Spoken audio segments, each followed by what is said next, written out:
This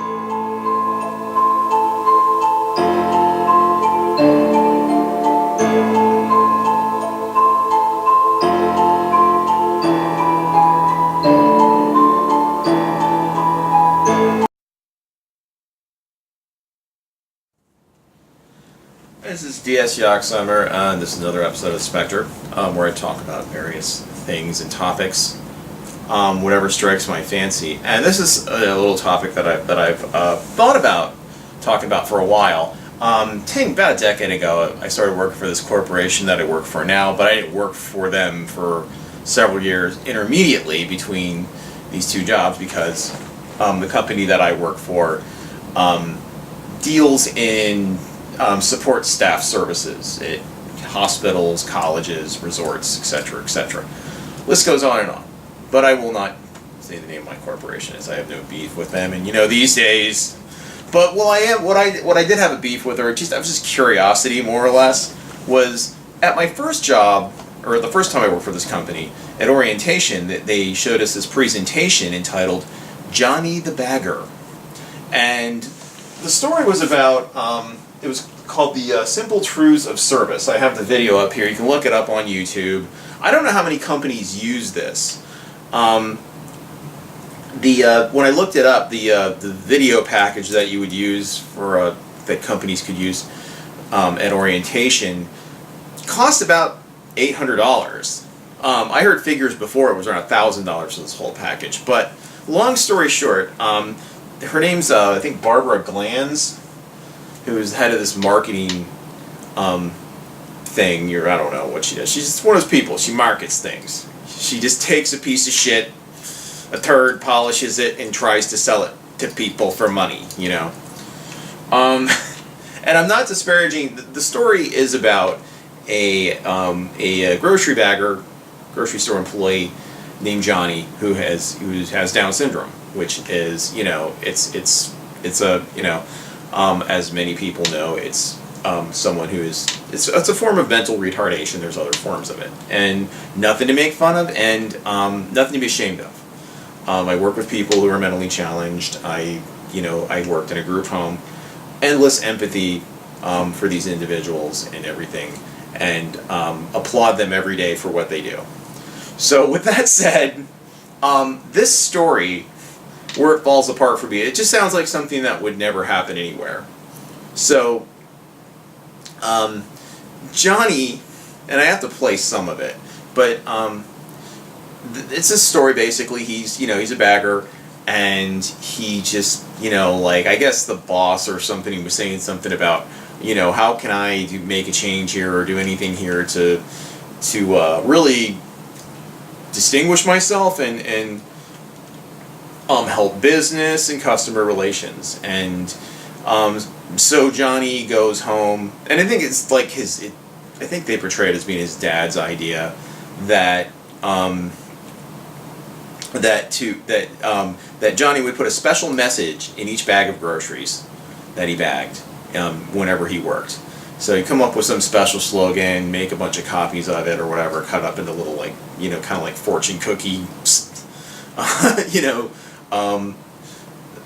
fortunes and like little pieces of paper, I guess, except I don't think it was the kind of things that you would put in a fortune cookie. So, or maybe they were. So, I don't know. I don't even think this shit happened. So Johnny, so anyway, the result of this is almost like, maybe there's all kinds of reasons this could have really happened, but I doubt it did, that everybody went to Johnny's line because they wanted to get his special message of the day that he put into their groceries.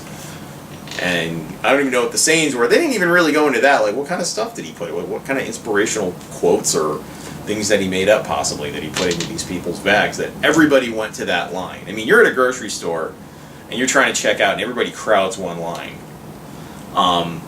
That's a little erroneous, but here's a taste of some of this, just to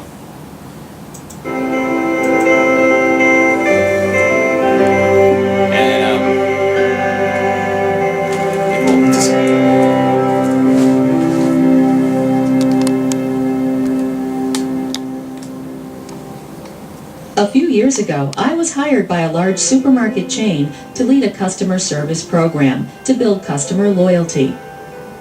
During my speech, I said, every one of you can make a difference and create memories for your customers that will motivate them to come back. How? Put your personal signature on the job. Think about something you can do for your customer to make them feel special, a memory that will make them come back. About a month after I had spoken, I received a call from a 19-year-old bagger named Johnny. He proudly informed me he was a Down syndrome individual and told me his story. I liked what you talked about, He said, but at first I didn't think I could do anything special for our customers. After all, I'm just a bagger. Then I had an idea. Johnny said. Every night after work, I'd come home and find a thought for the day. If I can't find a saying I like, He added. I just think one up. When Johnny had a good thought for the day, his dad helped him set it up on the computer and print multiple copies. Johnny cut out each quote and signed his name on the back. Then he'd bring them to work the next day. When I finished bagging someone's groceries, I put my thought for the day in their bag and say, thanks for shopping with us. It touched me to think that this young man, with a job most people would say is not important, had made it important by creating precious memories for all his customers. A month later, the store manager called me.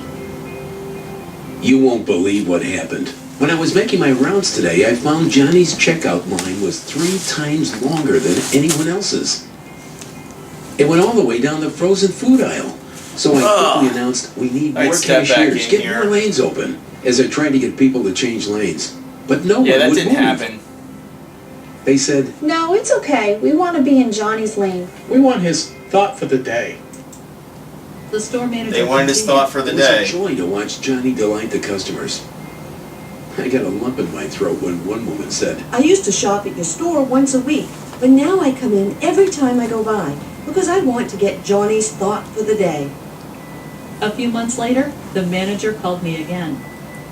So, yeah, that's a taste of that video. That's what they showed me back when I started working for this company. And presumably a lot of other companies use it. I mean, you look it up on YouTube, it's there. It's for sale still. It's the same package. The things that I find almost like in a way kind of offensive was the sort of fake Down syndrome voice, which was clearly not really Johnny or any other person who's actually mentally challenged or has Down syndrome, which I think is kind of, I don't know. I think to just appropriate a disability to make a story sound more endearing and try to make and then say that it's true.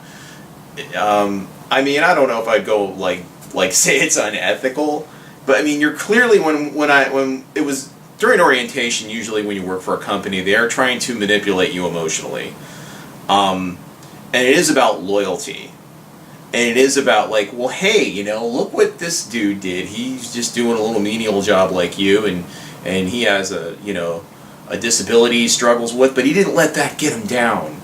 And yeah, it's an inspirational story, but the thing of it is, when you're at orientation and you're someone like myself who doesn't have Down syndrome, at least I don't know. I think maybe nobody's told me my entire life, and I am retarded. I don't know, but which is now a pejorative term. I can't use the term retarded. But what's wrong? I mean, the thing of it is, it insulted our intelligence, I think, at least mine, I felt, when I started working there, because I don't think that this is fucking true. I really don't. There's nobody who's reasonably intelligent would say that's a plausible story. Yes, it could happen in real life. It could, but it's very unlikely. You go to a grocery store, people are going to go to the shortest line. They're trying to get out of there. And I'm not saying, there's people, like, it's not the local corner general store where, like the people the family that runs it and you're friends with them and stuff and you shoot the shit with them and stuff like that. These are big corporations that own these chain supermarkets. So they don't, people don't give a fuck. You go to the grocery store, how long, half the time you can't find shit. You're looking around forever, you want to get out of there. You gotta go home, you probably make dinner, or, you're dragging your kids along. A mentally challenged bagger putting special messages in the bag is not gonna, I'm not gonna divert to that line just to get the special message of the day. I'm gonna go and especially nowadays with, this story was hatched, years before they had the automated checkouts that they do now. But so the story, based on that, the story is implausible because people just simply, I've never seen all the grocery, I've worked in I worked in one grocery store, but I know, and I've been a bagger too, I know that, people, they're not going to do that. Not that they would avoid, they might, it's like, oh, it's nice to see him. I'm sure people would be endeared by something like this in a community, but it's very unlikely, and it just to me, you can't trust someone like this. These people are in marketing. These are the type of people that coined the term millennial. They sort of, they tell what is, I would say, in a sense, kind of a white lie, even though it is for, it's for the purposes of making money, and everything like that. But that's the thing is, Johnny, these presentations, this whole package costs about $800 a pop. Does Johnny get any of this money? Shouldn't he be in on this? He doesn't know anything about, copyrights or anything like that. Shouldn't he have, had a copyright to Johnny the Bagger, he is Johnny the Bagger, in everything. But I guess the one thing excuse they use is that, he wants to remain private. That's why he doesn't go around doing a TED Talks about this shit. Yeah, it's bullshit. So, but anyway, yeah. So they use this among other things in a lot of job orientations to manipulate people to see if they're malleable and obedient corporate slaves, because that's what they need. They don't need someone who's going to be like, I'm sick of working for shit wages. I wish I had benefits. What am I going to do when I'm fucking sick? I'm working 40 hours a week and stuff like that, and I have to go to the ER and skip out on the bill or whatever. It's just that kind of shit. So I know it's a pretty cynical look at something that was designed to inspire people, but I think it was more designed to manipulate people. I'd be interested to hear your thoughts about this, or if you've actually seen this video at when you were at a job orientation. But anyway, that's my thoughts on something very petty and small, but I thought it was kind of interesting, and indeed it's bullshit that they make up these characters and use people's handicaps to emotionally manipulate workers into working for $10 an hour and shit, and at these companies that they have their employees have no fucking benefits, while their CEOs are making $14-15 million a year. It's a bunch of shit, but hey, that's okay. Like the CEO of the company I work for. So